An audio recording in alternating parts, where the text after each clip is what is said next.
This summer, Gail and I saw a movie called Long Shots. It was about pee-wee football. And at one point, the coach at practice says, "Okay, everybody, I want to see your end zone dance." And the kids went wild. They spiked the ball, they strutted, they shook their legs, and that kind of crazy stuff. And when they were done, the coach said, "Good. I don't ever want to see that again. When you score a touchdown, walk over to the ref and hand him the ball." It's a lesson in sportsmanship that's not taught much anymore. We are a very in-your-face culture. It is often not enough to be a winner. People have the desire to make other people losers. This winner takes all mentality distorts reality. During the past week, North Carolina flipped from being a red state to a blue state, but the reality is we are a purple state. We split our vote 49.9% to 49.5%. We have red and blue neighbors, and we need to live like neighbors. The most important thing is that people acted on their belief. Respectful disagreement is the hallmark of our democracy. Senator McCain, President-elect Obama, and President Bush have all said the right words during this period of transition, and I am so proud of each of them and of our country. I know that political rivals are behind the scene trying to figure out how to maintain their advantage or win the next election. But in the meantime, we have work to do. Winning and losing is about competition, but most of our life is about cooperation. Elections are about competition. Governing is about cooperation. The stakes are too high to have the winners and losers hate each other. Ideas and ideals struggle for dominance, but we should work towards ideals that serve all the people. Cooperation and competition need each other. The presidential primaries often make the eventual nominee a stronger candidate. We become better by facing our challenges. Even in sports, when winning and losing are essential to the game, there needs to be cooperation. Leagues have to form and do the business model to make them succeed, and they have to agree on the rules. Imagine the World Series if one team showed up with tennis rackets, or if the next Super Bowl was played on a hockey rink. The rules of any game need to be established before that game is played. But so often in life, those rules aren't that clear. For example, the object of a business is to make money. Our finance system was deregulated. The rules were made up as the game progressed. They stayed true to the object of the game. They were making money each quarter. The quarterly report was more important than long-term goals. And they were making money, literally creating wealth out of nothing. Everybody seemed to be winning until everybody lost. Now, those who did not have much money in the stock market could laugh at those who invested foolishly. But what victory will they have won? Is relishing the misfortune of others the same as winning? Furthermore, we find even those who are not invested soon discover that their fortune is interconnected with others, and soon the whole world is suffering. Economically, we want to win the competitive trade game. But if other countries become too poor, then we have no one to play with. Employers need wages to be low enough to make a profit, yet if wages are too low, no one can afford to buy what the employer produces. Workers deserve good pay and benefits, but if their compensation bankrupts the company, then everybody loses. We often perceive that we are in competition when cooperation may be the reality. We worry so much about winning and losing each battle that we lose the bigger picture. In this election, I am disappointed by gay marriage bans that passed in 3 states.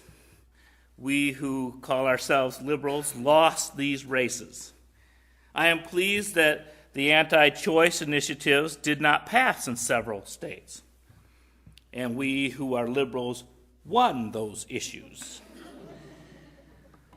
But did we really win and lose? Any election is just a snapshot of public opinion. If our ideals lost, then we need to keep working on them. And if our ideals won, we need to keep working on them because the opposition is not going to go away. And for any of you who may have doubts, racism still exists and we need to fight it even though we have a black president-elect. These ideals of fairness, we constantly work towards them. And the elections are blips and pictures of where we stand, and we just keep moving forward. It's tempting to vilify people, those that were supposed to be on our side but fell short. We could blame our teammates, or we could blame the other side for not playing fair. But neither of those strategies will help us win the next election. Many of the restrictions on freedom in this country are based on fear. We need to think every day between elections, what are we doing to reduce the fear in our friends and enemies? The focus on each battle is short-sighted. Let us not seek to defeat those who oppose us. Instead, let us seek to win them. What is the common ground we share? What can we cooperate on? Perhaps the world of politics can borrow from the world of business. 12 years ago, Adam Brandenburger and Barry Naybuff authored a book called Coopetition,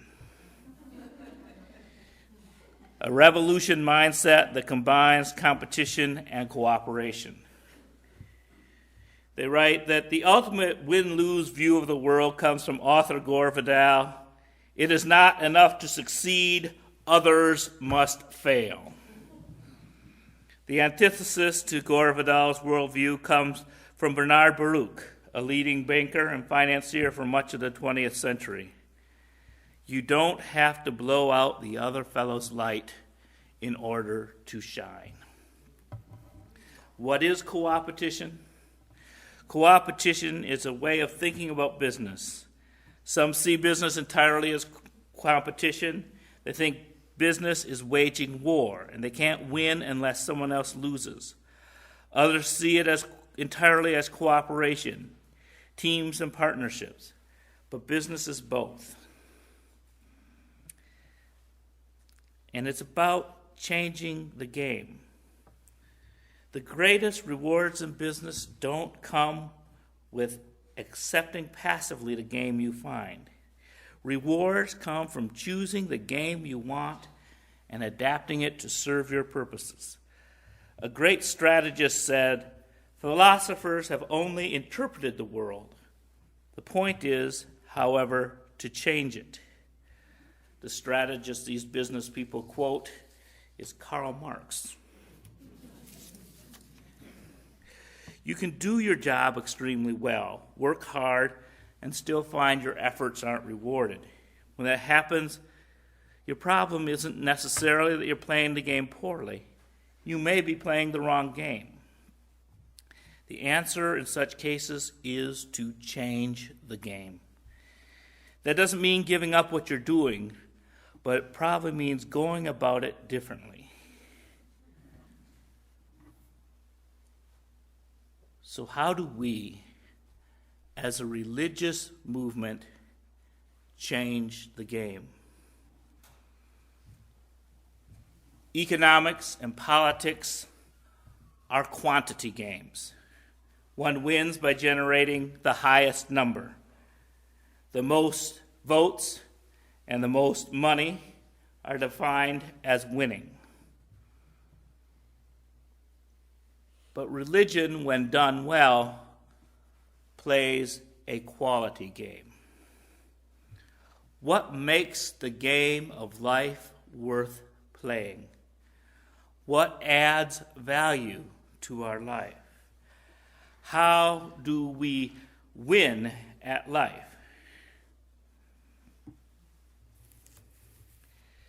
Some say that the purpose of life is to perpetuate the species.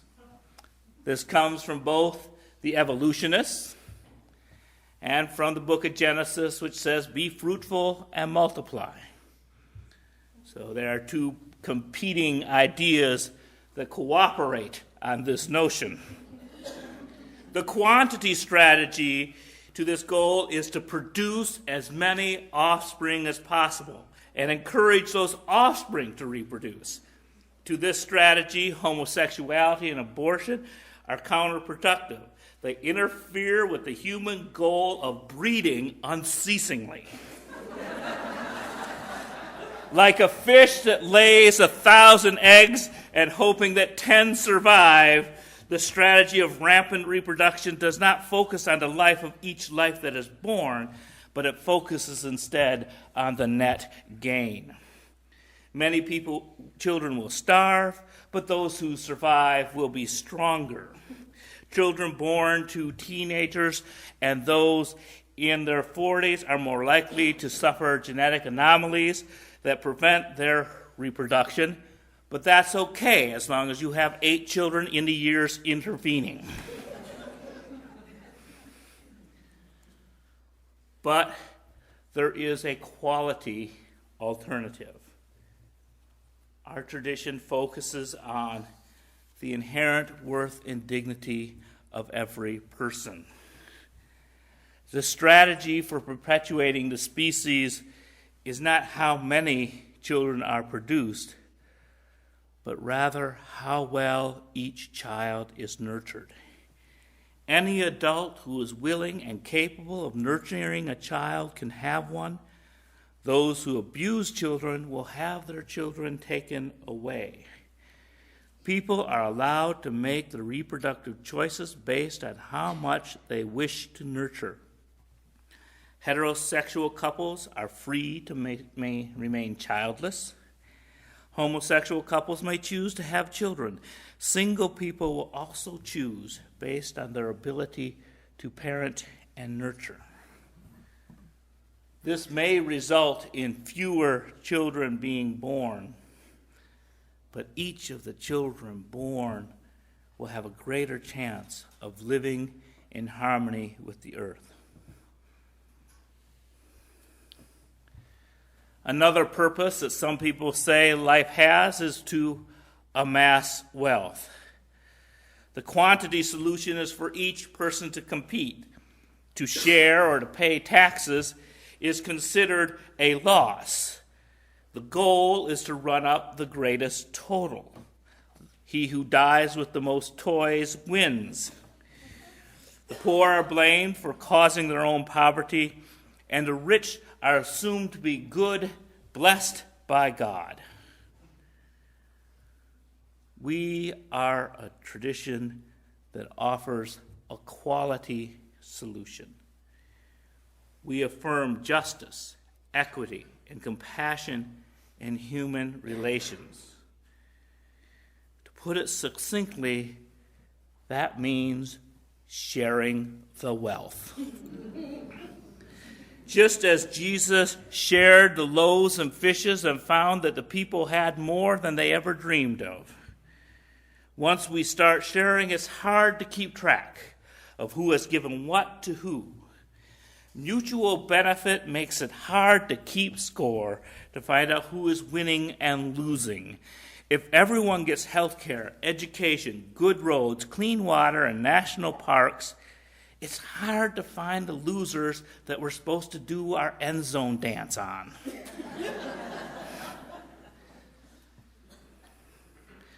Some say that the purpose of life is to have faith. The quantity solution is to make sure that your faith has the most members. You must kill or convert those of other faiths.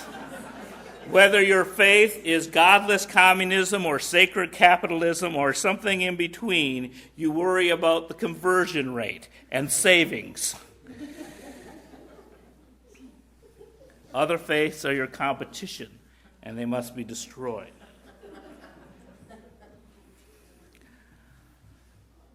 Our religion offers a quality solution to faith. That we don't back up faith with government power or with military power. We actually have the core of faith, and that is trust. To trust that the truth will win. And it's hard to do sometimes. Sometimes it takes a lot of faith to trust that the truth will win if we let faith and reason have their say and let individuals choose without being coerced.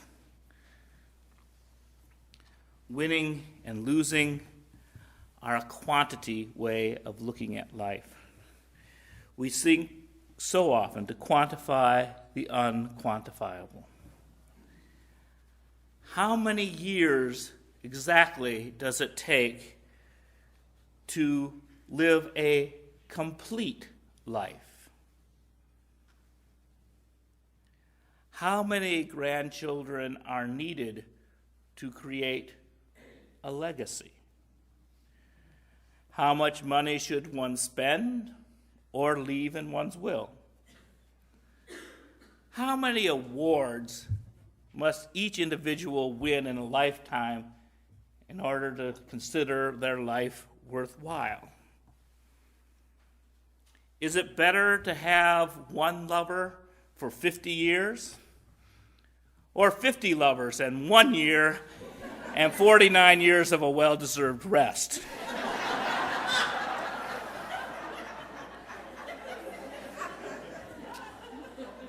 The life of integrity,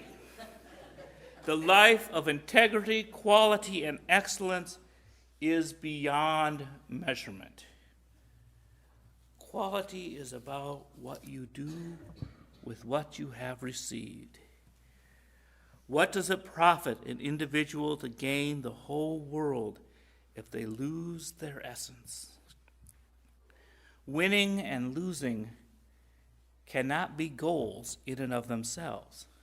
If so, then we would be justified in cheating to win. The goal is not to win the prize, but to deserve the prize.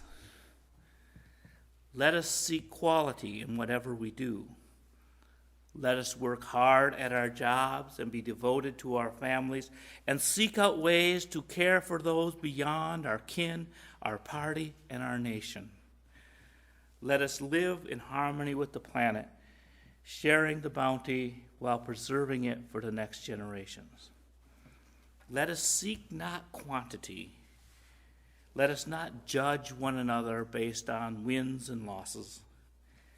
Instead, let us seek quality, looking to discover that quality within ourselves and with others who may not be like us. No one has to lose in order to make life worthwhile. My life and their life is worth saving. Let us lose self-righteous pride and win a world of compassion.